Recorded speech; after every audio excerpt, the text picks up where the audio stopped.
Big boss కి చాలా negative మాట్లాడారు. బిగ్ బాస్ లఫ్ట్ గేమ్ అన్నాడు, బిగ్ బాస్ అసలు పద్ధతి లేదు, పిల్లల మీద ఉన్న కోపం మా మీద చూపిస్తున్నా మాటలు మాట్లాడారు. ఇప్పుడు బిగ్ బాస్ చాలా మంది కంటెస్టెంట్ వచ్చారు పోయారు, చాలా మంది బిగ్ బాస్ వల్ల చాలా బెనిఫిట్స్ అయ్యాయి, చాలా మంది లబ్ధి పొందారు, చాలా మంది కనుమరుగు అయిపోయారు. కానీ చాలా మంది చూడండి, లాస్ట్ టైం ఒక వ్యక్తి సిద్దిపేట నుంచి ఒక వ్యక్తి వచ్చి బిగ్ బాస్ తీసుకుపోయాడని బిగ్ బాస్ అన్నప్పుడు స్టూడియో ముందు అనుకుని బిగ్ బాస్ లోపలికి ఎంటర్ అయ్యి బిగ్ బాస్ కప్పు కొట్టి బయటకు వచ్చింది.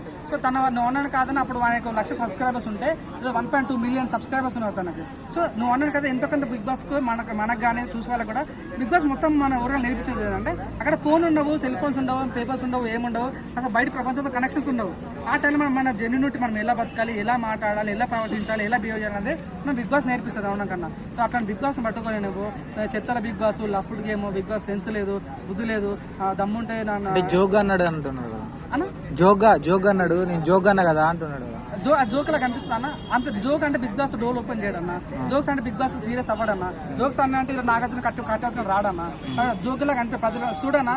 బిగ్ బాస్ చాలా టాస్క్ ఇస్తారన్న, ఏంటంటే ఒక టాస్క్ మంచి ఉన్న చెడున్నా ఒకసారి లోపల మైనస్ అయినప్పుడు ప్రజల దగ్గర ప్లస్ అయ్యే ఛాన్స్ ఉంటుంది. కొంచెం నువ్వు బయట ప్రజల దగ్గర ప్లస్ అయినప్పుడు కూడా బిగ్ బాస్ లోపల మైనస్ అవుతుంది. సో ఎనీవే బిగ్ బాస్ ఎప్పుడు కూడా కంటెస్టెంట్ మంచి కోరుకుంటాడు. ఇప్పుడు ఉన్నాను కదన్నా, తను అన్నం పెట్టేవాడికి సున్నం పెట్టడం అనేది చాలా తప్పు పద్ధతి.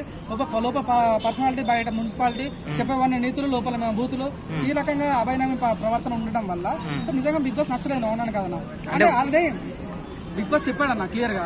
సో మీకు నచ్చని వాళ్ళు ఎవరైనా బిగ్ బాస్ లో ఇది నా ఇల్లు, నా రూల్స్, మీకు నచ్చాలంటే బయటకు వెళ్ళిపోండి అన్నాడు. సో అప్పుడే తను నువ్వు ఇప్పుడు నువ్వు అన్నావు అన్న కాలు మీద పడి క్షమించమని కూరను. సో అప్పుడే బిగ్ బాస్ దగ్గర పడితే అయిపోయేది కదా. అప్పుడు సోనియా కూడా అన్నది, సోనియా అరే నువ్వు తప్పు చేసినవరా చెప్పరా చోలో చెప్తుంటాడా, నేను తప్పు చేయలేదు, నేను చెప్పలేదన్న అని అంటాడు. అంతేందుకు లోపల సోఫా మీద కూర్చున్నప్పుడు కూడా ఒకటి నేను తప్పు చేసి ఉంటే నన్ను బిగ్ బాస్ కాన్ఫరెన్స్ హాల్స్ పిలిచేటోడు, నేను తప్పు చేయలేదు కాబట్టి దీన్ని సేఫ్ అని అనుకున్నాడు. సో కంటెస్టెంట్ దగ్గర దాచుకున్నాడు, బిగ్ బాస్ దగ్గర దాచుకున్నాడు, కానీ నాగమామ దగ్గర దాచుకోలేడు. నాగమామ పద్ధతిలో యాజ్ ఎ హోస్ట్ పట్టుకుంటాడు కాబట్టి. సో నిజంగా చాలా వల్గరిటీ మాట్లాడడం నచ్చలేదు అన్న నిజంగా నాకైతే యాజ్ ఎ ఫ్యాన్గా కూడా.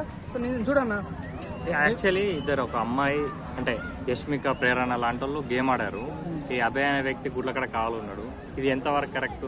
నిజంగా యాజ్ ఏ మొగాడు అవునాను కాదన్నా, మొగాడే ఏదండి చెప్పేసి నేను నీ దగ్గర అడగగానే నవ్వా అన్నావు.